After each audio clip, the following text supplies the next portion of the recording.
एका मोठ्या कंपनीत काम करणाऱ्या कर्मचाऱ्याला नोकरीची हमी अपेक्षित असते आणि त्याचबरोबर जर कोणती मेडिकल इमर्जन्सी उद्भवली तर अडचणीच्या काळात आपली कंपनी आपल्या पाठीशी उभी राहील, इन्शुरन्सच्या माध्यमातून, विम्याच्या माध्यमातून आपल्याला मदत मिळेल अशी त्याला अपेक्षा असते। मात्र पुण्यातील एका SLB नावाच्या IT कंपनीत काम करणाऱ्या संतोष पाटोळे यांना नेमका उलट अनुभव येतोय।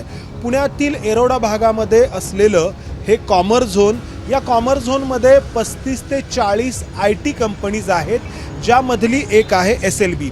या SLB कंपनीमध्ये संतोष पाटोळे मागील 8 वर्षांपासून काम करतात ॲडमिन सेक्शनमध्ये। मात्र एप्रिल महिन्यात कंपनीकडून जो मेडिकल चेकअप हेल्थ कॅम्प राबवण्यात आला त्यामध्ये त्यांना कॅन्सर डिटेक्ट झाला। त्यानंतर उपचारांना सुरुवात झाली, मात्र पुढच्याच काही दिवसांमध्ये कंपनीने काही कारणं देऊन त्यांना कामावरून बडतर्फ केलं। आपण सगळं त्यांच्याकडूनच जाणून घेऊयात, कारण ते या कंपनीच्या समोर, या कॉमर्स झोनच्या समोर त्यांच्या या सगळ्या कुटुंबासह उपोषणाला बसलेले आहेत। संतोषजी, कधी होता तुमच्या कंपनीमध्ये हेल्थ चेकअपचा कॅम्प आणि काय त्याच्यामध्ये आढळलं? कोणत्या स्वरूपाचा कॅन्सर तुम्हाला त्यावेळी सांगण्यात आला? नमस्कार, मी संतोष पाटोळे। जसं सांगितलं तसं एप्रिल 2025ला ॲन्युअल हेल्थ चेकअपमध्ये मला थायरॉईडचा पॅपिलरी कॅन्सर डिटेक्ट झालेला। त्या कॅन्सरचं डिटेक्शन झाल्यानंतरनं बऱ्याचशा टेस्ट केल्यानंतरनं मे 2025ला मी बऱ्याचशा डॉक्टरांशी कन्सल्ट केल्यानंतरनं हे फाइंड आउट केलं की याचं सर्जिकल ट्रीटमेंटशिवाय दुसरं काही उपचार नाही आहेत। त्या दृष्टीने मी 1 जून 2025ला ज्युपिटर हॉस्पिटलमध्ये या आजारावरती ट्रीटमेंट केली।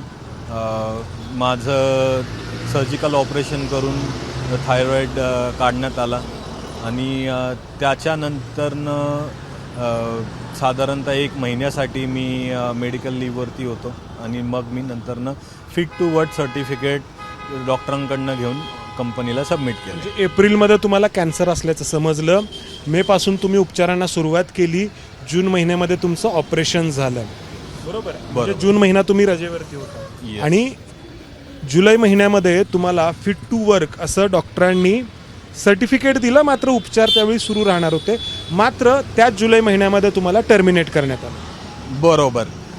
याचे उपचार साधारणतः 1 वर्ष ते 1.5 वर्षापर्यंत चालू शकतात, पण जे सर्जिकल प्रोसिजर झाली होती त्यातली रिकव्हरी माझी बऱ्यापैकी झाली होती। त्या बेसिसवरती त्यांनी मला फिट टू वर्क सर्टिफिकेट दिलं होतं। मी ऑफिसला येऊन माझे दैनंदिन काम करू शकतो ह्या भरोशावरती त्यांनी मला फिट टू वर्क सर्टिफिकेट दिलं गेलेलं होतं।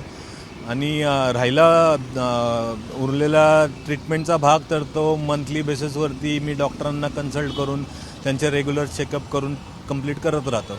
आता एक 6 महिन्यानंतरनं स्कॅन असतं, ते स्कॅन माझं नेक्स्ट महिन्यामध्ये स्केड्युल्ड आहे। अच्छा, आता हे यांना कॅन्सर डिटेक्ट झाल्याचा रिपोर्ट आहे, त्यानंतर त्यांना फिटनेस सर्टिफिकेट आहे ते देखील आहे, आणि दुसरं आहे ते म्हणजे तुम्हाला टर्मिनेट करताना, कामावरून काढून टाकताना देण्यात आलेली कारणं। तर ही SLB कंपनी असं म्हणते की तुमच्यामुळे कंपनीचं नुकसान झालेलं आहे, तर त्याच्यासाठी तुमच्याकडे काय स्पष्टीकरण आहे? तुम्ही कंपनीचं कितीचं नुकसान केलं आहे असं तुम्हाला सांगण्यात आलं आणि ते कशा स्वरूपाचं आहे? ओके, प्रथमतः जेव्हा मला हे टर्मिनेशन लेटर देण्यात आलं तेव्हा मी माझ्या मॅनेजर्सला आणि HR मॅनेजर्सला काही प्रश्न विचारले होते। ते प्रश्न असे होते, कारण जेव्हा मला टर्मिनेशन लेटर दिलं गेलं तेव्हा त्या लेटरमध्ये कुठलीही सबब कशी गेली, काय झालं, किती लॉस होता, कशामुळे लॉस झाला, हे काही देण्यात आलं नव्हतं। मला फक्त एवढं सांगण्यात आलं होतं की मी काही प्रोसिजर फॉलो केल्या नाहीत, त्याच्यामुळे कंपनीला फायनान्शियल लॉस झाला। मी बराच फॉलोअप केल्यानंतरनं मला हे सांगण्यात आलं की ही जी प्रोसिजर होती ती एक टेंडरच्या रिलेटेड होती आणि त्या टेंडरमध्ये मी जे सजेशन्स दिले कंपनीला त्या सजेशन्सच्या बेसिसवरती त्यांचं म्हणणं होतं की मॅनेजमेंटने डिसिजन घेतला आणि त्या डिसिजनमुळे कंपनीला हा लॉस संभावित होऊ शकतो. हा लॉस झालेला नाही आहे. हा संभावित लॉस कन्सिडर करून त्यांनी मला हे टर्मिनेशन लेटर दिलं आहे. किती लॉस झाला असता कंपनीचं असं म्हणणं आहे? कंपनीचं असं म्हणणं आहे की साधारणतः 2.5 करोडपर्यंतचा लॉस झाला असता आणि ह्याच्यासाठी त्यांनी जी प्रोसिजर सांगितली की हा लॉस कसा काढला, हा लॉस कुणी कशा बेसिसवरती काढला, त्याच्यासाठी बेंचमार्क काय घेतले गेले होते, या बाबतीत काहीही अपडेट दिली नाही. पण हा 2.5 कोटींचा जो लॉस होईल म्हणून त्यांनी जो सांगितलं होतं त्याला बेस असा काहीच नाही आहे. कारण माझ्या फंक्शन कधीपासून काम करत होता या कंपनीमध्ये आणि एकूण या सेक्टरमध्ये किती वर्ष झाली आहात? एकूण या सेक्टरमध्ये मी 21 वर्ष झालं कार्यरत आहे. मी ट्रान्सपोर्ट सुपरवायझर म्हणून माझा जॉब चालू केला होता. कन्सिस्टंटली मी परफॉर्म करत जाऊन आज टर्मिनेशन व्हायच्या आधीपर्यंत मी हेड ऑफ फॅसिलिटीज म्हणून काम करत होतो आणि ह्या SLBमध्ये मी मागचे 8 वर्ष 2 महिने कार्यरत होतो. 8 वर्षांपासून होता. आता तुम्हाला जॉब नाही आहे? आता जॉबही नाही आहे आणि मेडिकल कंडिशन्समुळे फायनान्शियल लॉसेसही होतात ते खूप. हे सगळं तुमचं कुटुंब आहे, तुम्ही मिसेस आहात त्यांच्यात, तुम्ही म्हणजे काय जॉब करता, काय करता? हाऊसवाईफ आहे. तुमचा माझा मुलगा आहे. आता कसं तुमचं घर चालतं? आता सध्या तरी चालू आहे की हे ट्रीटमेंटचं आणि बाकी. हो. तुम्ही कोण आहे तुमचं? बहीण. कसं तुम्ही करताय? नाही सर, तेच टेन्शन आहे खरं तर, की ज्या वेळेला खऱ्या सपोर्टची गरज होती त्यावेळेलाच ही वेळ कुटुंबावरती कंपनीने आणली. या गोष्टीची सगळ्यात मोठी खंत आहे. एक तर आम्हाला कोणाचा आधार नाही. माझे वडील 1 वर्ष झालं वारले. त्या दुःखातून आम्ही सावरत होतो. तेवढ्याच ह्याच्यात त्याचा कॅन्सर डिटेक्ट झाला. त्याही परिस्थितीला खंबीरपणे आम्ही तोंड देत होतो. पण त्यातून जो कंपनीने धोका दिला किंवा जे काही कंपनीकडनं ज्यावेळेस खऱ्या साथीची खंबीर गरज होती, फायनान्सची गरज होती, त्यावेळेलाच कंपनीने या प्रकारे आणि ही वेळ आणली. विशेष म्हणजे आता सध्या तो ताप आहे त्याच्या अंगामध्ये, त्याला गोळ्या चालू आहेत. सकाळपासून अन्नाचं कण नाही त्याच्या पोटात. तो इतक्या वेळ म्हणजे आम्हाला आता खरंच मी कंपनीला रिक्वेस्ट करते की लवकरात लवकर याच्यावर ॲक्शन घ्यावी. आम्हाला आमच्या घरातला घर करता तो एकटाच आहे. आम्हाला कोणाचाच आधार नाही दुसऱ्याचा.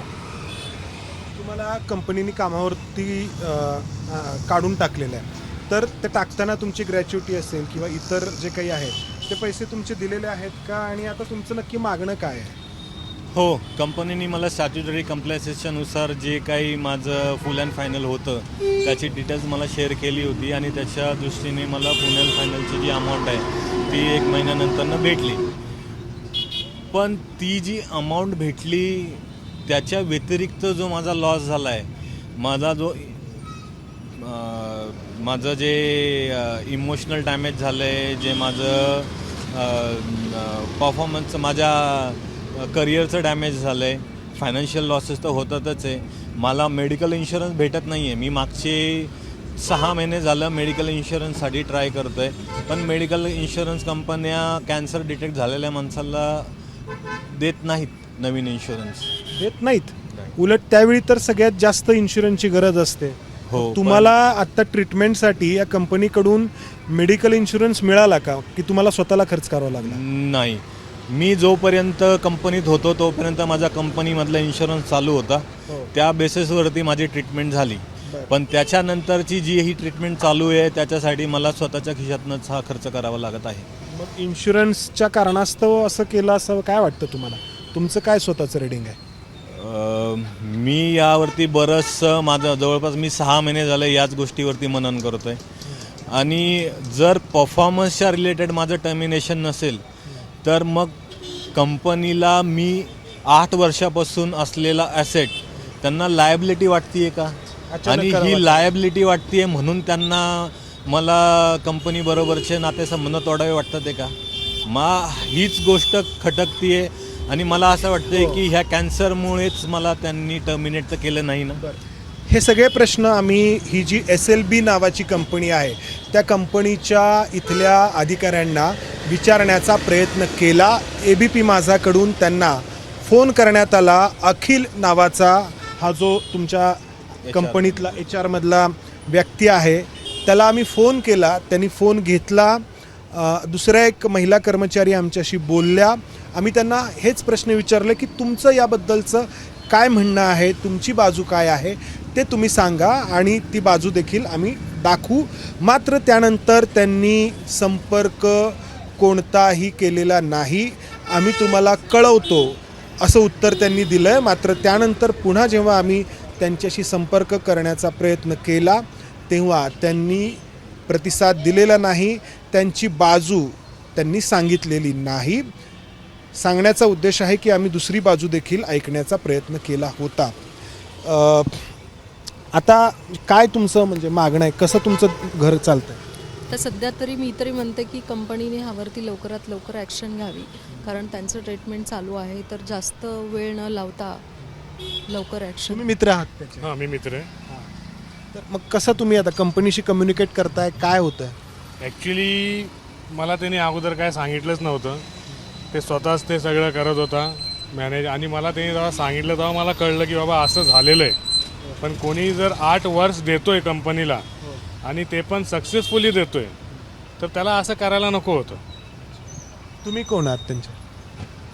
तो माझा मामा आहे. तर त्यांनी आम्हाला देखील लवकर सांगितलं नव्हतं. तो एकटाच फाईट करत होता या सगळ्या सिच्युएशन्सची. आणि जेव्हा तेव्हा त्यांनी आम्हाला रिसेंटली आत्ता सांगितलं की तो स्ट्राईक करणार आहे. त्यांनी इतकं 6 महिने झालं तो ह्याच्यावरती काम करतो. त्यांनी पूर्ण स्टडी केला ह्याच्यावरती.